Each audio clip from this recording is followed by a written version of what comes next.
GPS kapan?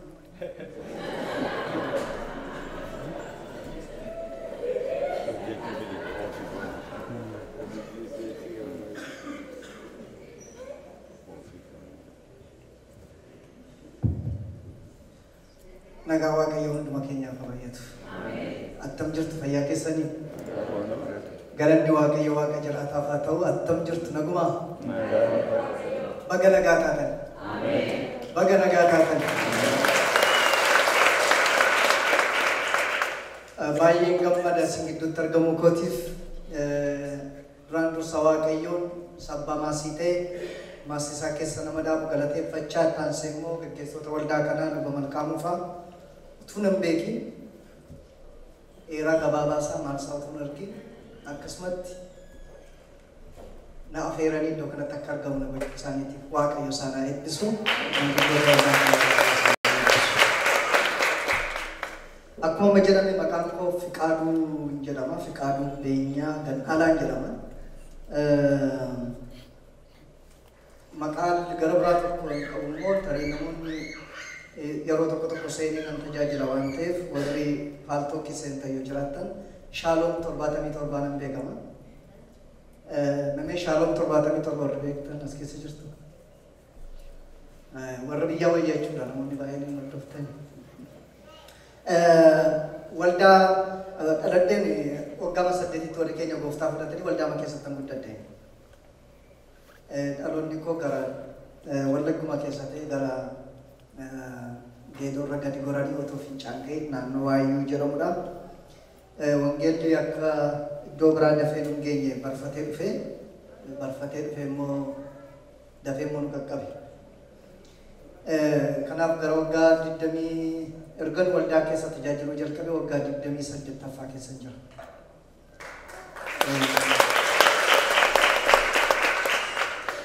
Yeroo ammaa kana waldaa Makaana Yesuusii waajjira olaanaa irraan hojjedhaa ministirii tokkoo fi akkasumas diviizhinii tokko irratti tiim liidariidha. Christian Life Ministry diviizhin tiim liidarii ta'een achirraa tajaajila akkasumas kaampaas ministirii naashinaal koordineetarii ta'een achirraati tajaajilaa jira. Yeroo guutuudhaan achirraatiin hojjedhaa. Amma kanan as jiru boqonnaa waggaa koo guuttadhe boqonnaa waggaa irra waan hin jiruuf asan jira. Gama waldaa kootti immoo waldaan koo Biiftuu Booleedha. Biiftuu Boolee keessaa waaqeffadha. Achi keessaatii gaggeessitoota jaarsonni waldaa warra torba keessaa immoo akka tokkotti tajaajila. Tarmii koo fixuu ga'eera. Waggaa 2 fixuu ga'eera. Achi keessaan tajaajila. Iddoo adda addaatti immoo boordii tokko keessaan tajaajila akkasuma waan dubbadhu naan jedhaniif lubii sagalee misraachoo keessaa warri YDCS beektan የምስራች ድምጽ ሰጀሩ ኬሳ ቦርዲ ሚሰንሰተን ተጃጅላ akkasumas elaamee maqaasaa nageessu jedhee yaada elaamee keessaas boordii keessaatii akka miseensaatti ta'etaniin tajaajila. Akkuma kana immoo Bible Society haaraan dhaabataa jira yeroo ammaa kana almost processa gara fuuldura geenyeerra achi keessatti immoo akka barreessaa ta'een boordii sana keessaatii tajaajila. Iddoo adda addaa kana keessatti nan hirmaadha jechuudha. Waldaa kana seenuun koo yeroo jalqabaa miti 2008 Wisconsin Lacrosse naannoo jedhamutti waldoonni warra faranjootaan afeeranii ji'a 4 tajaajila isaan biran ture. As ga'ee Wisconsiniin ture otoo dubbisiin galmeedheen dhufeen iddoo kanatti namoota argee luba malkaamuu fa'aa sa'aatii 3 duwwaan magaalaa kana keessa ture. Akka labsiidhaan ajajameeruu dafeen ba'e. Kanaaf yeroo lammaffaa kooti jechuudha 2008tti dhufeera mana kana. Kanaaf warra adii kanas asii biraatiif ji'a 1 tajaajileera. Tajaajila dheeraa dadhabsiisaan tajaajilee ji'a 4 keessatti si'a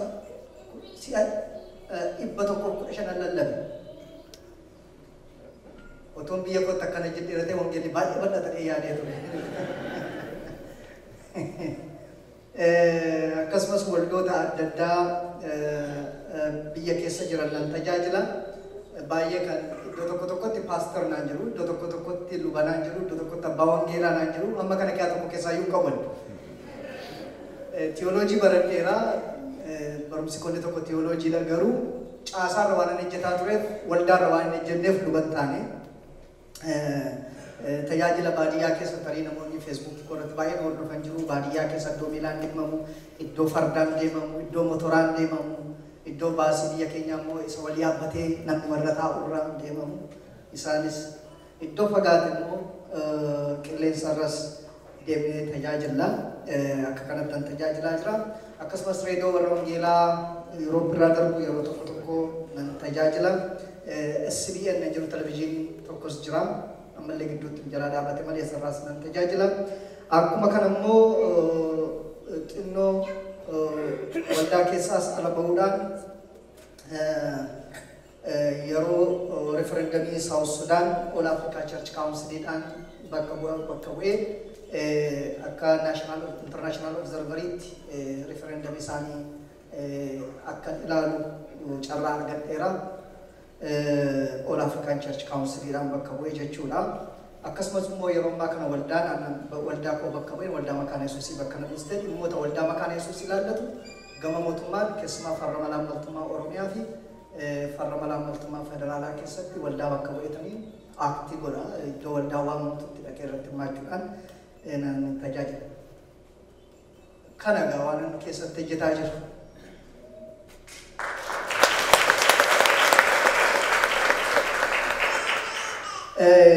Yoo waaqayyo jedhe konfiraansii gidduu kana as walii wajjiniin hirmaannaa walii wajjiniin dubbii waaqayyoo barannaa har'a maal irratti dubbadhu lubaa jennaan carraa lama naa kennan tokko waanuma garaa keerra jiru dubbadhu naan jedhanii lammaffaan immoo kutaan sanbata kennamu jira waan ta'eef kutaa kana keessaa tokko irratti dubbachuu dandeessa naan jedhanii naaf kennanii kutaa sana keessaa tokko reediyoo irratti xinneesse kanan dubbadhee akkasumas TV irratti xinneesse kanan dubbadhee garuu kutaa har'aa keessaa isa tokko ta'e mootota isa duraa boqonnaa 9:4 hanga 8 isa jiru kabajaan isin gaafadhaa ol kaatanii dubbiseen deebitanii teessu isarratti gabaabsee dubbadha.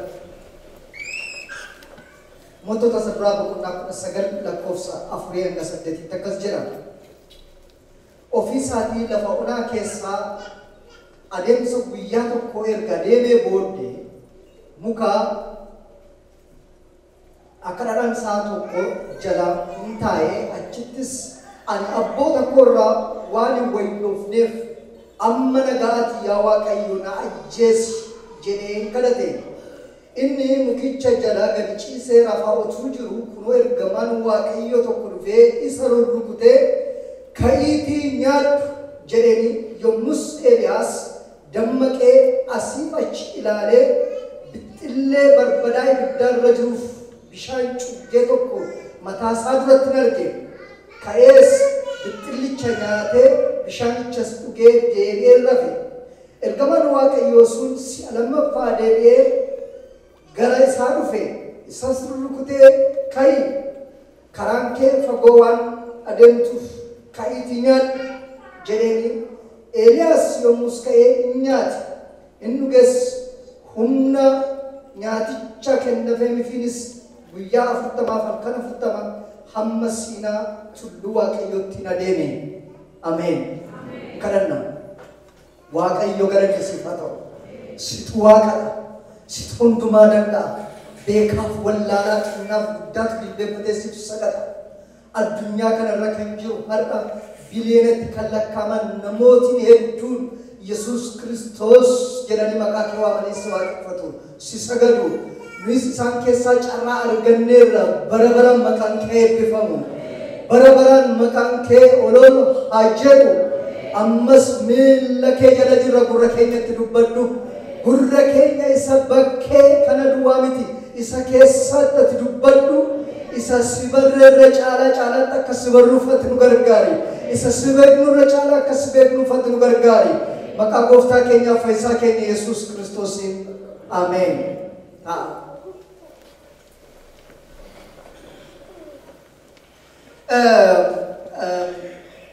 Sila baay'ee wangeelaadhaan baay'ee beekamaa yaada jedhu dubbatan baay'ee nan beeku barataadha nan baradha yeroo baay'ee wangeela namoonni baay'eessa dubbatanaan jechuun tan beeka malee akka barataa akka dubbii waaqayyo nama baratuuttan aakti godha yeroo hundumaa hin baratama jedhamu dubbii waaqayyo miti yeroo hundumaan baratama malee namni isa kanatti ani fixeera anan fadhee fixeera jedhee namni taa'u hin jiru hunduu barataan akka kanatti nu beekam garuu waan waaqayyo nu barsiisaraan isin barsiisa. Seenaan Eeliyaas kanatu kutaan amma dubbisa kanarrattan walitti qabee kutaa iddoo biraadhaas walitti fideen gabaabsan ergaa tokko isin keessa kaa'uu barbaada.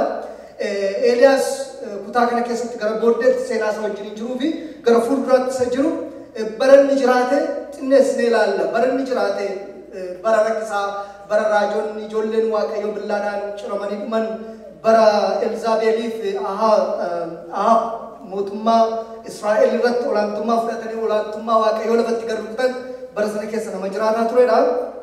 Innis waaqayyoof akka nabboomamaa ture waaqayyoof tole jecha akka inni ture mata dureen irratti dubbadhus waaqayyoof tole jechuu isa jedhudha.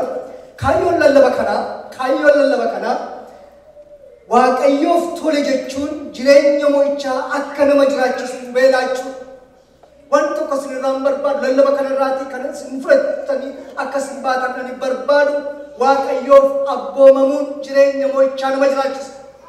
Kanuma kanan isinitti mu barbaadu waan baay'ee jechoota baay'ee haasoo nan danda'a cuunfitanii kan isin keessaa fudhattu jedhee kana yaadu waaqayyoof abboomamuu danda'u. Eeliyaas irraa kan nuyi barannu isa kana lakkoofsa qabxii tokkoffaan waaqayyoon garaa ciibsuudha. Waaqayyoon garaa ciibsu akka jedhu mootota saduraa boqonnaa 17 lakkoofsa 5 irraa Eeliyaas akkuma waaqayyoo isa abboometti gara laga Keeriit Yordaanos iragaansa gara ba'a biiftuu jiru sana dhaqee achi taa'ee jedha. Waaqayyo biyya lafaa kana nan rukutaa jedhe waaqayyo. Kana rukutu immoo dinagdeedhaan rukutaa jedha. Dinagdeedhaan rukuta biyya kanaa jedha. Balleessanii ilaaleera hamma isaan deemaa jiran hamma inni dhufee kilaayimaaks irra ga'utti ilaalaa jira. Addunyaa kana amma keessumaa immoo iddoo amma isaan jiraatan kana dugda shakkituun barbaadaa jedhe waaqayyo. Akkaataan dugda shakkitu immoo dinagdee rukutaa jedhe waaqayyo. Dinagdee kana rukutu immoo bakka waaqarraa dhaabuudhaan yoo cuunfine fudhannee jechuudha. Kanaatiif yeroon kana godhuu jedhe waaqayyo yeroon biyya kana adabu yeroon lafa kana adabu siif immoo iddoon qabaa dhaqee kadhee jedhe waaqayyo. Yeroo biyyi reebamu yeroo biyyi garafamu maaliif yeroo biyyi beelaan yeroo biyyi gidiraa argu siif iddoon qabaa jedhe waaqayyo. Waaqayyo nama karaa deemaa nama homaan beekneef iddoo qaba miti nama isaaf iddoo qaba malee nama isa abdatu nama isaaf jiraatuuf iddoo qaba waaqayyo. Siroo fadhaa jedhe dhaqiitiin laga keessa dhokadhu jedheen erga dhokadhu jedhee booddee maal jedhee lakkoofsa 6 irratti quruun immoo ganamaaf galgala buddeenaaf foon hin fidu bishaanichas lagicha keessaa hin dhugda. Ganamaaf galgala nyaata warra siif fidan si abboomeera jedhe waaqayyo. Namarraa adda baatee maalfirarraa adda baatee eenyurraa adda baatee lagatti galta holqa lagaatti galta warra nyaata siif fidan immoo si abboomeera jedhe waaqayyo. Si abboomeera. Eeliyaas asirratti waaqayyo irratti gaaffii kaasuu danda'a ture. Gaaffii kaasuu danda'u waaqayyo ati waaqa hundumaa dandeessa maaliif bakka duraan jettu waa'ee maaliif iddoo biyyi rakkataateetti laphee hodhine keessa akka deemu maaliif nan gootu maaliif bakka duraan jetta jechuu danda'a ture. Garuu waaqayyo beekaa yookaan sittan argisiisa akka itti keessa darban sittan argisiisa haalatti keessa darban. Biyya hundumatti argisiisan sittan argisiisaman. Ameen. Quruutu gaaf tokko cuucii ishee fudhattee baatee jedhan cuucii ishee fudhattee baatee orienteeshinii laattii fi ijoollee isheetiif yoo namni isinitti fe'e jette cuucii isheetiif yoo namni gadi jedhee dhagaa fudhatee si dha'uudhaaf waan ta'eef yeroo sana mallattoo akkasii yeroo argitanii barrisaa jalaan ni qabadaa jette cuucii isheetiif. Jennaan isheen tokko maas ergaaffii qabatte. Yoo namni gadi jedhe mallattoo dhagaa fudhachuu isaati yoo ni dhagaa keessatti fudhatee dhufe maal ta'e beekaa. Jennaan haati quroo rakkina bara keessanii fi isa bara keenyaa waan akkasii ture isa wajjin rakkataa. Waaqayyo waan akkas nama geggeessu miti. Karaa nama baasu beeka waaqayyo. Akkamittiin akka nama baasu beeka waaqayyo. Akkamittiin akka nama dhoksatu beeka waaqayyo. Dhagiroo kan ta'e. Garuu Eeliyaas otuma dandeetti waaqayyo kana beekuuti waaqayyo irratti gaaffii hin qabu. Waaqayyo irratti gaaffii hin kaafne.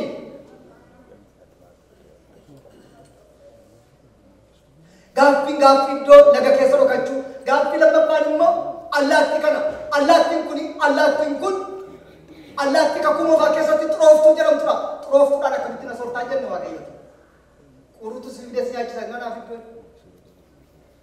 Quruun koo xuroof fudhaan kakkuma ofaa keessatti seera lewwotaa 11:25 irratti warra xuraa jedhaman keessaa tokkodha. Xuraatu si nyaachisan na nyaadha jechuusaati. Ati jennaan na nyaadha. Na nyaadha. Xuraa kan harkaati fuddee nyaadhu jenne na nyaadha. Gaaffii qabne kanarratti. Gaaffii sadaffaan kaasuu danda'u yeroo nyaataati. Ganamaaf galgala si fiddii jedhee laaqanni hin jiru. Bajeta waaqayyoo keessa shorteejii qaba fakkaata. Waaqayyootu nama nyaachisaa ciree ganamaa si fiddii irbaata galgalaa si fiddii garuu laaqanni hin jiru. Maal ta'e waaqayyo bajeta dhabee? Kasna waaqayyootu duwwaa ta'e maal waaqayyo homaa dhabee? Maaliif laaqana malee nama oolchu? Otuma qabu akkas godhata. Yoo laaqanni dhibeeyyuu gaaffiin kaasu. Ameen. Injiru Elias gidduu keenya malee otoo harka kunnee fi badattanii yaadu namicha kana. Hin kaasne gaafu maaliif laaqana malee akkamitti loola? Ani maaliif akkamitti loola ciree? Sukkaaraan qaba. Yoo haala badde malee. Saarii waan jechuun nama jechisiis jira. Gaaffii tokko iyyuu hin kaafu. Waaqayyo gaafa taajjabaa ture namicha kana. Taajjabaa ture. Ilaalaa ture. Ilaalaa ture. Ergasii booddee gadi kee boqonnaa 17 lakkoofsa 8 hanga 9tti dubbii akkas jedhu argisu. Yommus dubbii waaqayyoo gara Eeliyaas dhufee ka'ii gara mandara Saraaftaa isa kutaa biyya Siidoon keessaa dhaqi. Achi taa'i haati hiyyeessaa achi jirtu tokko nyaata akkasiif laattuutiif adisiif abboomeera. Piroomooshinii si kenna jedhe waaqayyo galanni maqaa isaatiif haa ta'u. Allaatti bira si keenyaan allaatti bira nyaatte lagatti galeennaan lagatti galte dhokannaan dhokatte silaalee baadootti si godheera. Qualified taate tokko tolan si kaasaa jira. Mandara tasi keessa mandara Saraaftaa dhaqi haala hiyyeessaa tokko siif abboomeera. Si abboomeera. Allaatti bira si keenyaan tole jettee fudhatte allaatti harkaa nyaatti. Laga keessa si keenyaan atti achi nyaatti. Cirees dhowwannaan irratti hin gungumne laaqanas dhowwannaan irratti hin gungumne silaaleera ivalueetii si godheera raayitii si kenneera. Ameen. Si kenneera kanaaf promooshinii si kenna. Dhaqiitii taa'i namatti dabalami dura namarraa adda baatee turte lagatti galtee turte amma gara mandaraa dhaqi laphee keetii walakkaa taa'e. Yeroo dhokatan jira yeroo baanii mul'atan jira. Yeroo boquun namaa gadi cabu jira yeroo boquun namaa ol jedhu jira. Yeroo nyaata dhaban jira yeroo itti guyyaatti si'amee qalamfataa oolan biyya kanaa immoo konkolaataa keessa taa'anii nyaataa deemu. Ani warra keenyaalee hin argine warra yeroo jara sana bira ture warra tokko dhugaa deemu nyaataa deemu afaan isaanii boqonnaa qabu. Taa'ee malaalee maali jara keenya biyya keenyatti kan Eeliyaas garuu distriiktii ture humaan qabu.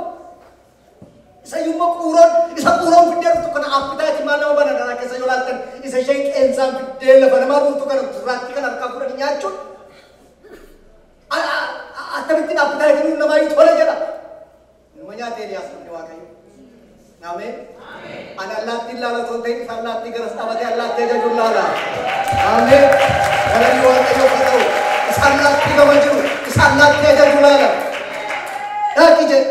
Haaki mandara Saraaftaa iddoo sana taa'ee jedhe. Eeliyaas gaafa inni fiigee dhaqee dubartittii kana bira ga'u ammas wanti gaaffii kaasu jira. Maalli gaaffii kaasu? Waan nyaatamu jira ilaalu torba nyaannee booddee itti isheen isa rakkina rakkina bajetaa rakkatti. Waaqayyo rakkina bajetaa keessa oolaa inni. Laga keessatti wajjiniin laaqanni jiru. Asitti immoo haati hiyyeessaa haadha nyaannee borduu na jetti. Qarreera nama oofaa. Waan namni jedhu laalaa. Waan namni haasa'u laalaa. Waan xinnoo nama jala kaa'ee rakkina keessa nama gashee ibaaduutti nama godha. Nama laalaa. Eeliyaas dhaqee nan dura jaartii jettu maaltoota. Garuu Eeliyaas maal yaa waaqayyo dubartii kun ooyee. Tokko faamame iddoo dhala mana fidee kun gastaa hosii gaashaan mana qaban jiranii. Mana haadha hiyyeessaa keessa mana gochuu fidee mana gaashaan mana qaban jiranii mana haadha hiyyeessaa dhalayyuu hin qabdu. Jechuun anitti waan haadha baluu jedhamtu haadha hiyyeessaa jedhamtu. Hiyyummaadhaan beekamti. Koodiin isheerra jiru hiyyummaadha. Povertiidhaan beekamti. Haadha hiyyeessaa achi dhaqee eebbachiifuu qaba. Bara kam bara biyyiin akka ta'e eebbachiifuu isaa dha waan. Naqee kaayinaa. Dhaqees ma jiru fidii jennaan egaa seenaan isaa dheeraadha. Gaafa lagdi bakkeedhaa gogu, gaafa hunduu gogu, asii gaafa gogu mana jaartii keessaa buukutti ka'e. Ameen. Eenyu burqisiisa kana Waaqayyo burqisiisa. Ameen. Jaartiin tokko Finfinnee turanii jedhu. Jaartiin kuni waggaa muraasa dura xaafii torbarraa ka'ee takkaatti qifaaf bashannani. Ilma utaadha. Filaa biyya keenyatti kan taphatu Boolaanii keessatti isa siitii yeroo inni gadi ga'u achiitii nutti taphata.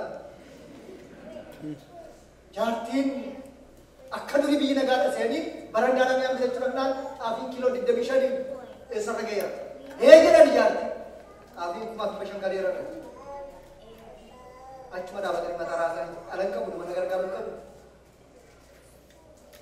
Bakka galeen of ajjeesanii jaartii. Of ajjeesanii murteessanii galanii mana isaanii qulqulleeffatanii lubbuu koo xaafii nyaatuu qabu kana booddee bajanni si ga'u jiru namni si gargaaru jiru.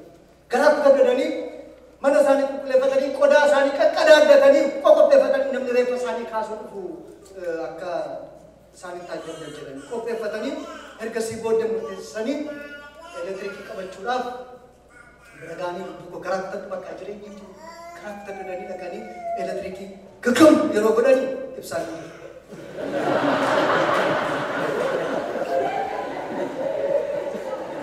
Jiru ibsaan jiru. Jaartiin haaronni firra galagalan biyya kana keessa jiraachuunis kunis hin danda'amu. Yoo eenyu jedhe malee ta'u jiraachuunis kunis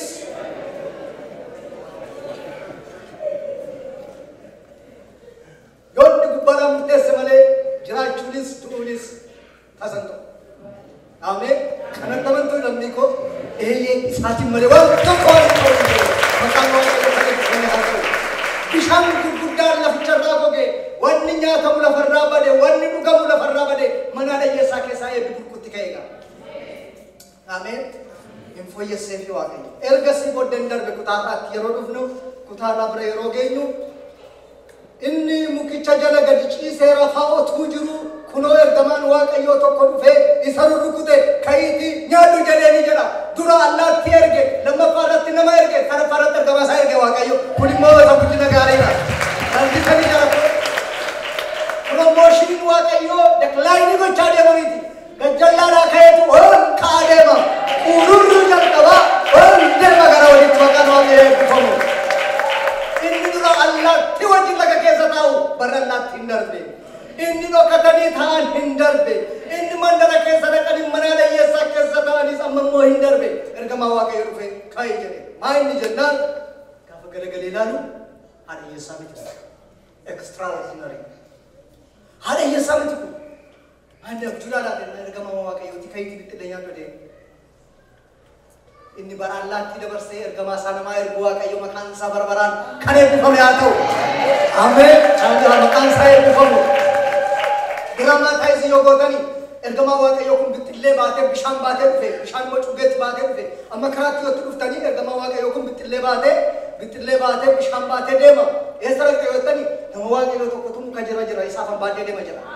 Ergamaa Waaqayyootu daabboo fi bishaan suwaaf daabboo baatee deema. Bara keenyatti immoo namatu suwaaf daabboo ergamaaf baatee deema. Miti mee keenya wallaatanii the rivers. Ela ergamaa Waaqayyootu baatee deema siif baatee deema. Isa namni hin beekne isa birri hin beekne isa eenyu hin beekne isa maaltu hin beekamnetu ergamaa Waaqayyootu baatee deema gaafa kana.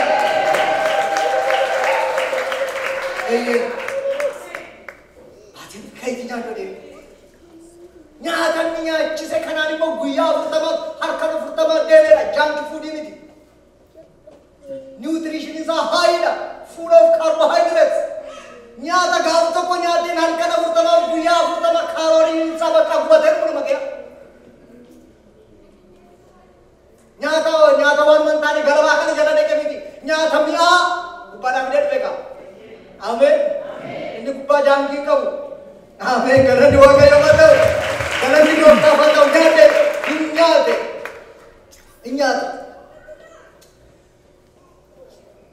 Afaffaarratti maaltu ta'e laata? Boqonnaa 19:11 Waaqayyo immoo akkas jedhee jira. Ani achi nan darbaatee erganni gaararra Siinaa ga'ee booda gaara Siinaarra gaara tulluu Waaqayyoo erganni ga'ee booda ani achi nan darbaati holqicha keessaa ba'i roggee tullicharra fuula koo dura dhaabbadhu jedhe Waaqayyo.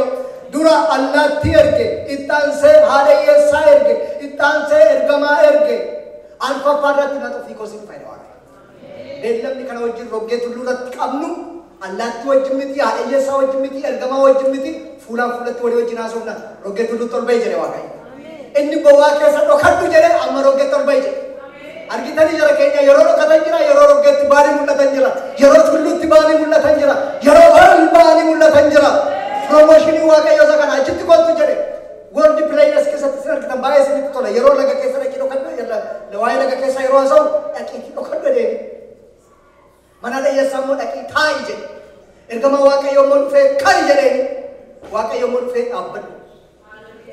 Dhokadhu taa'i kaa'i dhaabbadhu. Ameen ameen ameen galanni waaqayyo haa ta'u. Galanni waaqayyo waaqa jiraataa haa ta'u. Oolonni fuuldura fuula kodoo dhaabadhu. Orienteeshiniin si kenna waan kana booddee hojjetamuu malu sittan himaa jedhe waan hojjetamuu malu Sooriyaa irratti dhaqi kana godhi. Azaaheliin mootii godhii kaa'i. Israa'el irratti immoo Yahuudaan kaa'i. Raajota keessaatti immoo Elsaa'iin dibi. Ganaa hojiin hafuuraa, hojiin siyaasaa siin hojjetama. Diifirensii fidda lafa kanarratti maaf lubbuu koo guddaa itti haasofta. Maaf na ajjeesi jettee haasofta hojii gurguddaa jira jedha waan. Ganaa hojii hojjetta maal handoo itti haasofta. Hojii gurguddaa sirka jira. Dhaabadhu fuula koodha siifan ibsaa ajandaa lafa kanarratti qabu. Biyya kanarratti ajandaan qabu. Siifan ibsaa dhaabadhu roggee tulluura dhaabadhu. Amma salaga keessa dhokatan miti. Bari isaa darbee fuula koodha dhaabadhu. Roggee tulluutti ba'ee dhaabate harka keessi keessa keewwatee fuula waaqayyo. Hin darbe barichi. Hin darbe dhufee dhaabate fuula waaqayyo. Bara gidiraa, bara boo'ichaa, bara gaddaa keessa darbee waaqayyo bira dhaabate. Annaniif dammatu walitti dhufanii annaniif dammatu walitti dhufan jira karaarratti walitti dhufanii dammatu annaniiti dhadhaadhaan gaaffiinsi gaafadhaa kana qabdaan adeemsisuufitti anshuur siideessaa itti dhadhaan. Mi'eenya onnatu si caala duraa waaqayyo mi'eenya onnatu si caala karaa kan baatee mataa dubartoota yaabbattee irra teessan jettee.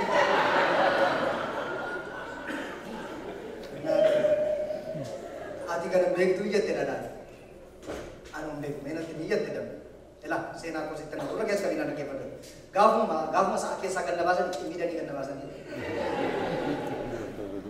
Tokko ergasii immoo qodaa tokkotti immoo naqadaa danda'u qaamsanii lubbuun nagaa afurii naqitee lubbuun keessaa baaman jedhatti achi keessaa na baasanii qodaa tokkotti rottoomaa abuubbii jedhan tokkotti naqashanii gamatti na rukutanii gamanatti na rukutanii lubbuun na keessaa hanga ba'etti achi keessaa na baasanii.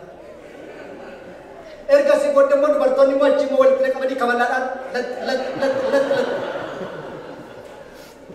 gidiraa amma kana ga'u kee agardan mataa dubartiitti ba'e malee.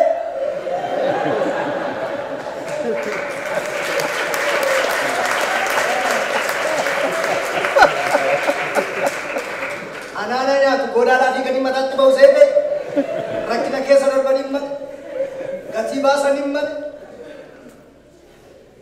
Baasanin mal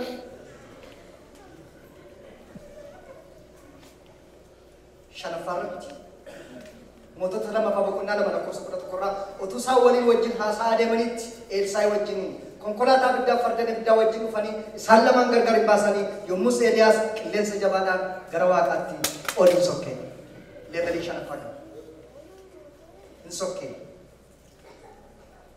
sadarkaa shanaffaan supernatural waan ta'e akkaataan itti mul'ate. Fardeen biddaa fi konkolaataa biddaa waaqarraa dhufe. Sadarkaa tokkoffaa irratti quuroota irra marsa ture. Shanaffaa irratti garuu fardeen biddaatu irra marsa. Paraadaayim shift. Tasa waan hin eegamne. Nama allaattiin irra marsaa ture. Akka bara keenyaatti immoo nama gasame jechuudha. Nama allaattiin irra marsaa ture jechuun olmoos nama duudhaaf lubbuu keessa oolu. Nama akkasii kanatu fardeen biddaa dhufanii waaqarraa dhufan. Hin marsanii nama kana fudhachuudhaaf dhufan. Eeliyaas qilleensa jabaadhaan gara waaqaatti hin sokke jira. Mee jechoota kana ilaalaa laga keessa dhokan manaa dhiyyeessaa dhaqii taa'i. Ergama waaqayyo immoo dhufee kaa'i. Waaqayyo immoo dhufee dhaabbatu. Dhumarratti immoo hin sokke. Namni waaqayyo gadatoo hin ta'in oli yeroo kam yeroo obbomaman kaa'u. Isa kana carraa laaluu miti lotorii miti yoo namaa ba'e miti. Inni kun abboomamu keessaa isa dhufuudha yaalamni. abboomamu waaqayyoon abboomu keessan promotion akkasii process akkasii keessa galu abboomamu keessan isa dhufuudha malee carraa miti. Dibiin carraa ta'uu danda'a. Maal carraa ta'uu danda'a biyya lafaa kana keessatti. Carraa kan hin taane dhumni dhugaan garuu waaqayyoon abboomu keessatti guddina jiru. Ameen. Gabaabsee yoo didanuu maaltu ta'a san jedhu sinitti himaa. Abboomuun immoo forjidii miti. Fakkeessanii godhan miti jara keenya. Isuma dhugaadha malee. Dhugaamatti garaadhaan abboomamu malee waaqayyoo isa fakkeessanii aakti godhan miti. Namicha tokko hin baratin wanta tokko hin baranne xiyyaara humnaaf ta'a jedha. Hin qabu. Booddee dhaqee ragaa adda addaa forjidii baafate. Yeroo vaakansii bahu dhaqee appilikeeshinii galfate. Appilikeeshinii galfate. Gaafa laalan CV isaa namni kun nama cimaadha. Hin fudhanne waamanii interviiwuutti nu godhanii jiru jalqabuu dandeessaa gidduu kana jennaan hin danda'e. Jennaan amma garuu dhufuu dandeessaa jennaan shuur nan dhufe. Kottu beelanii hin waamee hin dhufee utuma garaan isaa raafamu galee garuu galgala garaan isaa raafamu ta'ee isaa rukutu maaliif hin baran? Gara mana macaafaa naannee akkatti xiyyaarofan macaafaa waan namatti himtu tokko utuma barbaadu argatee ishee bitatee wanta fuudhee argatee fudhatee gala. Ganama kee dhufee filaayitiin kenni jalqabaa asii kaatee itti deemtaa danii. Hinak dhaqee xiyyaara seeni macaafa banatti.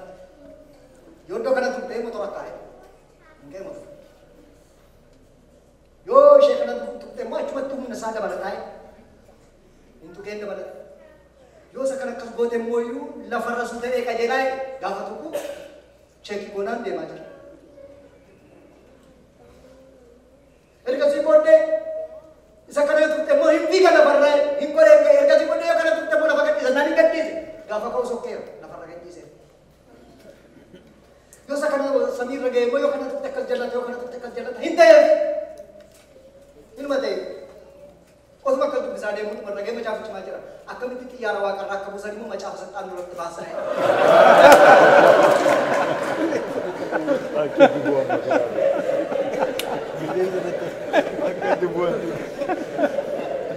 Arkitanii jala keenya jireenyi forjidii. Kiristaanummaan forjidii akkasuma godhu. Jeenuun isa ta'e isa dhugaa ta'e malee. Lafaa si kaasuu danda'a deebitee garuu kee waaqattee gala. Waaqattee lafa ga'uu kee deebitee waaqattee.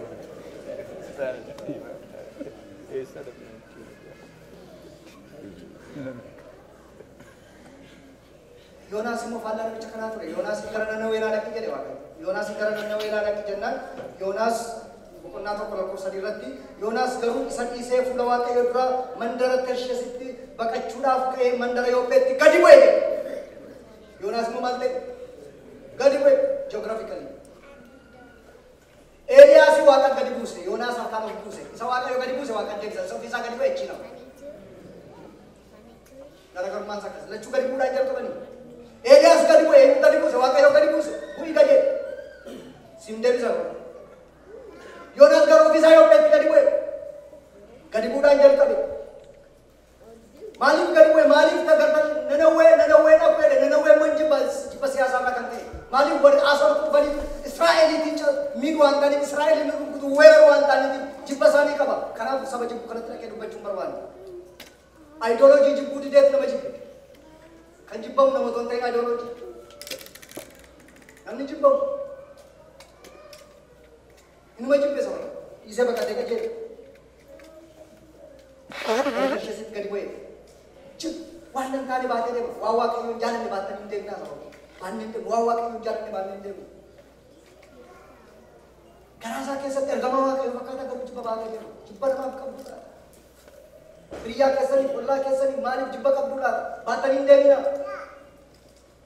Hojii namaa jibbaa malee nama jibbina. Hojii namaa balaaleffadhaa malee nama balaaleffatina. Waldaa keessatti rakkina akkasitti jira yeroo baay'ee.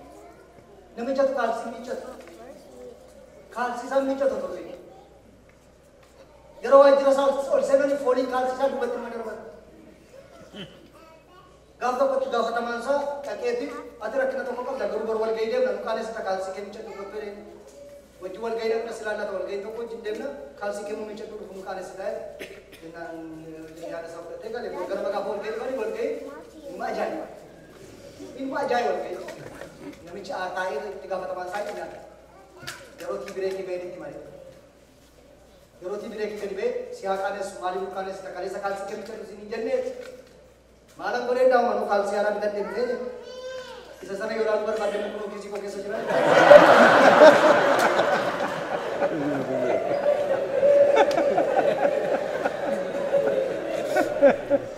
Namoonni tokko iddoo ishee jijjiiru malee gatuun barbaadan wanni ajaa wanna jibbisiisaa adiraashaa geeddaru miti gatuu dhabu. Indaa'u halfway deemee gajjallaadhaan fees ga'e isa kana bira jaa'u tachuma taa'ee ta'ee gaarii ture. Ergasii booda sadarkaa lammaffaa irratti afaan Oromoo sasalitti inni lakkoofsa shanirraa but Jonah had gone below deck jechuun bidiruu sana iddoo namni taa'u jira iddoo namni taa'u isa jala gadi bu'ee gara lammaffaa gadi bu'ee waliin deemtu jechuudha. Gadi maka jeeni. Namni irra keessa kana ta'a iddoo namni taa'u kana dhiisee jala darbee ciise yoo beekti gadi bu'ee tokko lammaffaa amma bidiruu yaabbatee bidiruu leegalii namni taa'u irra dhiisee jala darbe. Gaduma deema namni nabboomni. Gaduma deema. Gadi sokki. Sadaffaa irratti 3:15 Yoonaasin immoo fuudhanii galaanicha keessa buusanii. Galaanichi sun furamuu isaa sodaachisuu isaa hin dhaabe jira. Yoonaas sadaffaa immoo irratti fuudhanii galaana keessa gadi buusanii. Eeliyaas sadaffaa irratti eenyu wajjin jira? Ergamaa Waaqayyoo wajjin jira. Yoonaas garuu bishaan keessa jira. Inni abboomamu ol deema. Inni jallaan. Inni tola jedhu ol deema. Inni iyyaatu warraan gadee deema. Karaan sadaffaan hin jiru. Abboomamu ol nama deemsa. Iyyachuun gad nama deemsisa. Ergasii booda sadarkaa arfaffaa irratti gara Yoonaasitti yeroo deebinu jechuu kooti. Waaqayyo immoo yeroo sanatti qurxummii guddaa tokko achitti ergame Yoonaasin akka liqimsu godhe jedha. Yoonaas immoo gara qurxummii keessa bu'ee gadi. Arfaffaa irratti Eeliyaas Waaqayyo wajjin gaararra dhaabata. Arfaffaa irratti Yoonaas qurxummii wajjin galaana keessa ciisa. Garaagarummaan isaa ifa. Inni abboomamu Waaqayyo wajjin gaararra dhaabata. Inni iyyaruma qurxummii wajjin galaana keessa ciisa. Galaana keessa ciisa. Galaana keessa ciisa. Achi keessa qalee. Shanaffaa irratti Eeliyaas akka inni gara Waaqaatti ol ba'e isinitti meera. Shanaffaa irratti immoo Yoonaas gara qurxummii keessaa ba'e jedha. Akkaataan itti ba'e isinii dubbisa Ingiliffii isaa baay'ee namatti tola. And the Lord commanded the fish and it vomited Jonah. Vomited. Suuta jedhee afaan baneeti jedhama Waaqayyoo ba'i. Ba'i suutanii ba'i. Of eeggadhu akka hin kubneef suuta jedhiti ba'i. Suuta akka hin kubneef. Akkatti miti. Asii gusee qeela kan kanatti. Vomited. Kan Waaqayyoo ulfinannaanne uumamni ulfinannaatuuf. Konkolaataa biyyaa yeroo deemtan akkas biyya takkatti tooteetan namoonni tokko qabatanii garaatti qabatanii ciniinatanii booddee humna ol gaafatamu shap yeroo godhanii deema gaditti.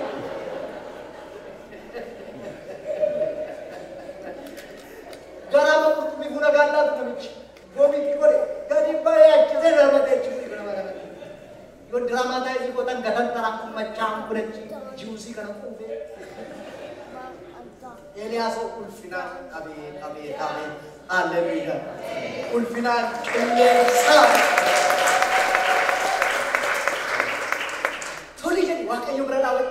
Waaqayyo jini dhaabatu Waaqayyo si bira dhaabata. Ameen. Toli jedhi Waaqayyo abboomame si wajjin dhaabata Waaqayyo. Yeroo dhukkubaa si wajjin dhaabata Waaqayyo. Yeroo yaaddoo si wajjin dhaabata Waaqayyo. Yeroo qubaa ta'uu si wajjin dhaabata Waaqayyo. Yeroo sana diinni si argeeyyuu maqaasina osirraa godhee darba. Gorbaachoftu gaaf tokko akkas jedhe. Gorbaachoof pirezidaantii sabmaa Raashiyaa ture otoo isheen hundi galee. Walgahii deemaa jira yoo otoo fiigaa jiruuti sa'aatiin itti ga'e. Shufeerii isaatiin piliis sa'aatiin itti ga'e fiigi jedhee speed limitation injira yo kana wal fi ne nuqabsi sayre genna choferi amma silani jarse please me ki sa yo wal gaina tidarbe sinit me god korbacho genna kota da bete choferi pe do sakai ki sa tejati jarse yere ga pata jaru traffic police dukan motoram ki fe pura gaye gafa gadi jere dal me korbacho ini makina kabate ofira gale gale debe gafa tamasati gofta kore nanjara himachunda dejo de mali viere ini makina kabate be wad korbacho vie kesuma kabaja sabrata umu ko tende kesuma kabaja yoda ela ga atmakana setan sidu khafige sibra yoroga yesusin sibra targe salam ta ba ko to sigende gale gale be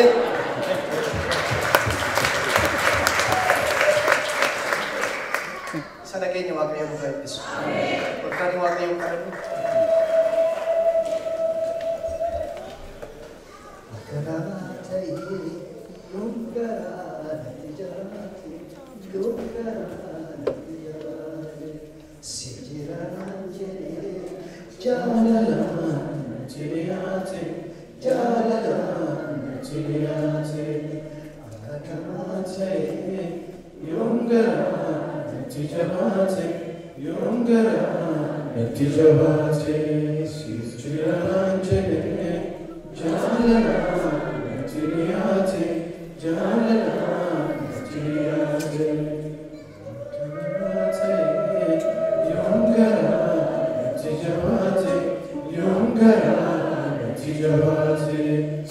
sijiranje jalalan tiyate jalalan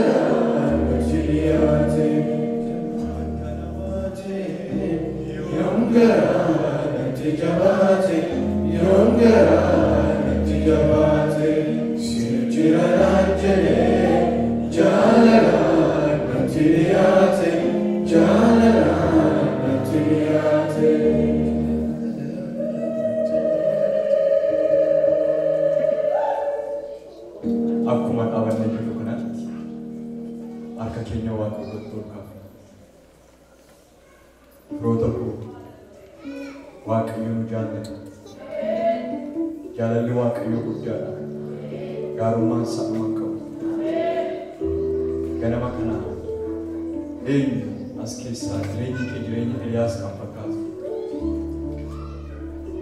Duana waya namni jid aju jira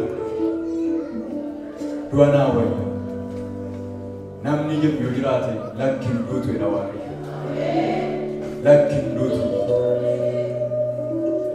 atu muchadre nyati ani waqayo jireenyan si qaba mana kee jireenyan qaba ani waqayo jiraataadha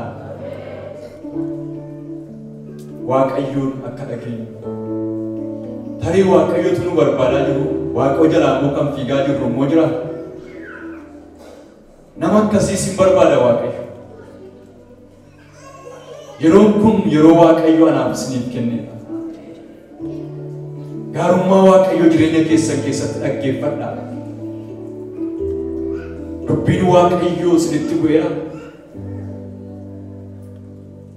garaa keenya argateera Waaqayyo keessa garaa keenyaa ilaalaa jira dubbii kanaan nummoo dubbii kanaan keessa garaa Waaqayyo yoo ilaalle Waaqayyo nagarra egaraan Waaqayyo amman bal'aa kan ta'e ilaala galanni siif haa ta'u maqaan kee haa ulfaatu dhugumaa yaa Waaqayyo kan akka keenya isa gaddeebi'aa dhoqqee keessaa kosii keessaa kan kaastu isa bade kan barbaadu dadhabaa kan jabeessitu araara qabeessa kan taate qulqulluu Waaqayyo keenyaa si galateeffanna galanni kan keeti galanni siif haa ta'u akka siif jiraannuuf kan nu jaallate si dadhabbiitu qabnu cubbuutu qabnu yakkautu qabnu yakka keenya hundumaa fuutee ofii keerra keesse baa keenya hundumaa fuutee ofii keerra keesse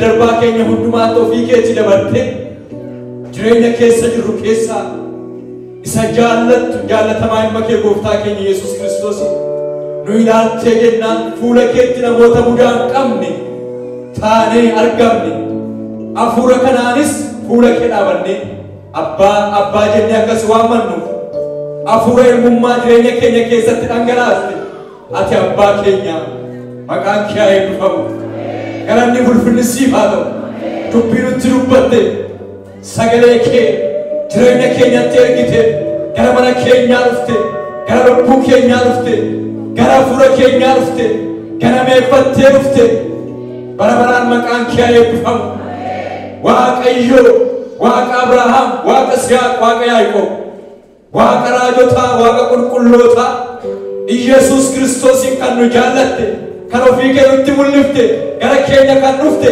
biyya keenya kan dhufte laga keenya kan dhufte baadiyyaa keenya kan dhufte magaalaa keenya kan dhufte barbaaddee kan nu argatte ergaa gaariidhaan sagalee gaariidhaan ergaa wangeelaatiin sagalee misraachootiin warra badan barbaaddee argite badanii kan turan har'a garuu kan jiran mana kee keessa jirra bara baraan maqaan kee haa eebbifamu gooftaa Yesuus si haa galatu ilma Waaqayyoo si haa galatu dubbii kee nutti dubbattee si haa galatu Waaqa Eeliyaas si haa galatu Waaqa biddaan deebistu si haa galatu Waaqa Ilaahiftu si haa galatu Waaqa dhagumee qaabdu si haa galatu galanni kan keeti waa baay'ee darbe bara baay'ee darbe jireenya baay'ee darbe waa baay'ee geeddarame waa baay'ee dhufee darbe moolota dhufee darbe hin dabarre ati jiraataan ati Eliyaas hin jiru Waaqa Eliyaas as jirta garuu Eliyaas hin jiru atas jirta saba kana gidduu jirta mana kana kee jirta